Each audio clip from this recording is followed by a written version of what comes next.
Hi everyone, welcome to Bad Barry's Bar. Welcome in. Hope you all had a great Christmas, didn't get any of that horrible coronavirus, wore your masks, and you're all feeling great, ready for the New Year fun.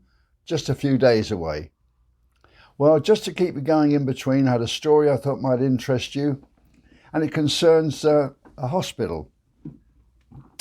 And a guy went into the hospital, he had terrible stomach pains. So they took him in, they laid him out and they examined him, and he had appendicitis. They said, okay, we've got to operate on you right away.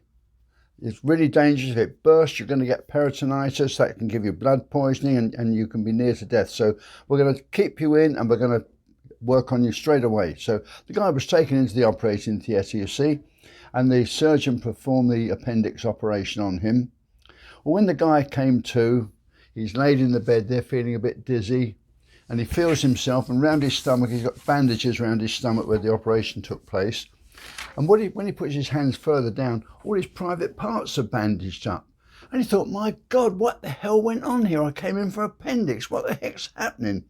So he called over the nurse and he said, nurse, he said, what's happened to me? What's happened? She said, now, just calm down. Don't worry, she said. The surgeon will be round later on and he'll explain to you what happened. Well, this guy's really worried about this and he's tossing and turning in bed thinking, what have they done to me? What have they done to me?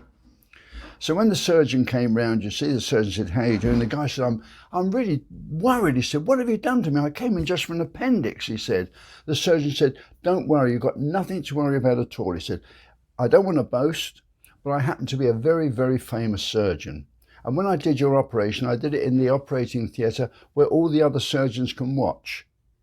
He said, so it was a bit of a demonstration. He said, I did a super operation on you. He said, it was very good. You've got a tiny little scar. The operation was an absolute success.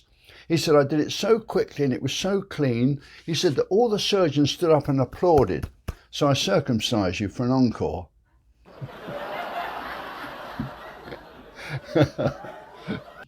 All right, now talking about operations, it just led me into something else completely different, funnily enough.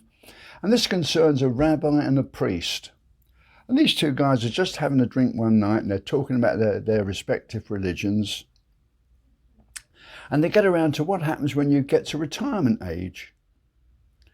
And the priest said, well, you know, we're looked after. He said, I can stay in my church house they've given me until, you know, the time comes for the end. He said, I can stay there free. He said to the rabbi, well, what do you do? The rabbi said, well, we have to look after ourselves when we retire. He said, but I've been putting away things for my retirement. And the priest said, well, what sort of things can you put away? I mean, you're a man of God. I mean, you're not selling stuff. He said, well, I do circumcisions. He said, and when I cut that little piece off, he said, what I do, he said, I take that out into a shed at the back and I hang it on a nail on the wall and I put a weight on it and stretch it. And he said, I've got all these pieces from circumcisions, he said, and when I retire, I'm going to stitch the ends of these up, he said, and I'm going to turn them into magic purses.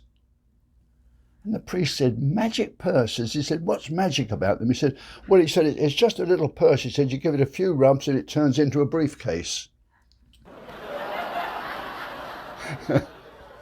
Okay, right, that's your Christmas dose.